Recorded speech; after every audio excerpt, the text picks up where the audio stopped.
Yo, how's it going, guys, and welcome back to another video on the channel. Today's video is going to be about the FIFA 21 Next Gen. This has just dropped today. I thought it was dropping tomorrow, but it's dropped today, and what I've decided to do for this video is actually take a look at one of the biggest differences that you might be considering about buying the Next Gen console for FIFA 21 is the graphics, guys. So we're going to take a look at the player faces, the crowd, the actual gameplay.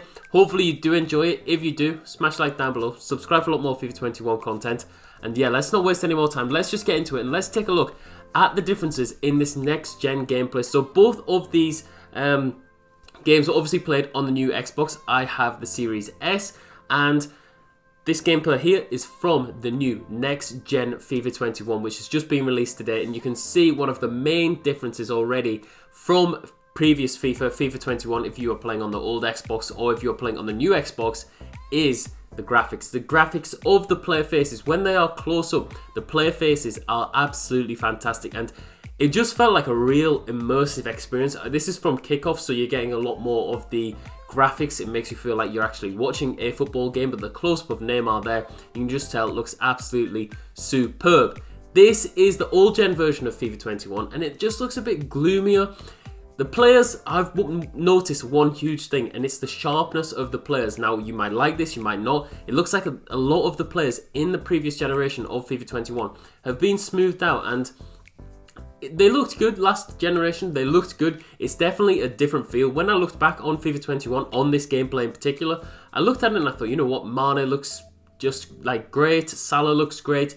A lot of these players look really, really good, but as you'll tell in this gameplay, and as the video overall, it's just the close-ups really that do this game justice for this new next generation version. But one thing to note is the EA Sports Game Cam. This is a new option, and this is your default camera when you go into the game, because I hadn't changed my camera, went into a game of Division Rivals, and this was my camera, and you'll see it in this video when it shows the next gen gameplay. But it was really weird. I didn't like the camera at all. I think it's been designed to sort of give you, again, a more immersive experience, but on the Xbox One, the graphics look as they do. Here is the next-gen gameplay, though. Jurgen Klopp looking just like Jurgen Klopp. We've got Jordan Henderson, Alisson. The attention to detail, I noticed especially one thing on like the hair, the beards, the hair, everything in that small attention to detail. You even have, like, say, a spot on someone's face. That will have been scanned through, and finally with this next-gen gameplay, with the new console, with the new sort of equipment, it has taken it up a level. This here, the camera, I don't know if this is the camera or not. It definitely is a new style of camera, but maybe this is because I wasn't actually playing at this time, but I did change it to EA Sports Game Cam as Mbappe misses a terrible shot there. And this was the sort of zone that the camera was placed in, the area that the camera was placed in. Didn't really like it, didn't really appreciate it, but you guys might like it if you prefer a closer camera. I usually play on co-op, that's how I would do it. So from a co-op sort of angle, I'm not really going to notice the gameplay or the differences too much, but here are the close-ups of Mbappe, and his hair almost looks grey in some of these shots, which is really weird. He looks just brilliant. It looks really nice. I think this was one of the big things that they were saying about the sweat, the different appearances that you get as you get closer. But Mbappe on the old one, he looked decent. There's not really too much you could say wrong with the Kylian Mbappe. Compare them side by side and you can see clear differences. Mbappe looks different. It definitely looks different whether you guys like it or not. I think it's a personal preference whether you like the differences or not, but you can clearly see that there has been an improvement, and Neymar in particular does look a lot different. If you focus on his hair, if you focus on his beard, the tattoos, even the shirt. I think the shirt is really noticeable with the goalkeepers, the finer details on the shirts when you compare the two. It just looks a bit more smoothed out, especially the beard. It looks like one piece.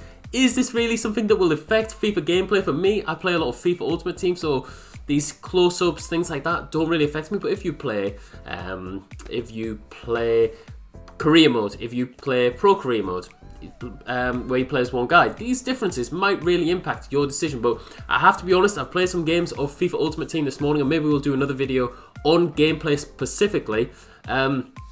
But for me, gameplay, it felt smooth. Still a lot of AI blocks, still a lot of bad passes. The gameplay isn't going to be fixed from this next gen straight away, in my opinion. Hopefully they can fix it, give it a couple of weeks, but so far it feels very, very similar to FIFA 20. Just as I say, it's smoother, maybe less people on the designated servers for FIFA 21 on the next gen. If that's a thing, that would definitely explain the smoothness that I have been experiencing. Didn't really get any signs of speed up lag, and I hope that can be a sign of things to come. But the next gen gameplay here, as I say, in kickoff, it looked absolutely fantastic. And when you compared it to on the previous gen, it's just night and day. Everything looks darker, it looks less detail. The crowd just looks very generic. I mean, they're all doing the same thing.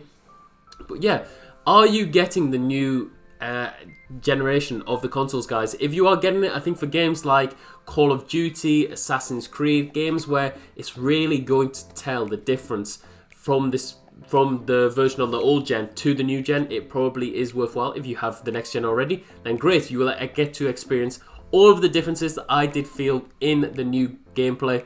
And I think one of the things as well, I've seen a couple of things going around on Twitter.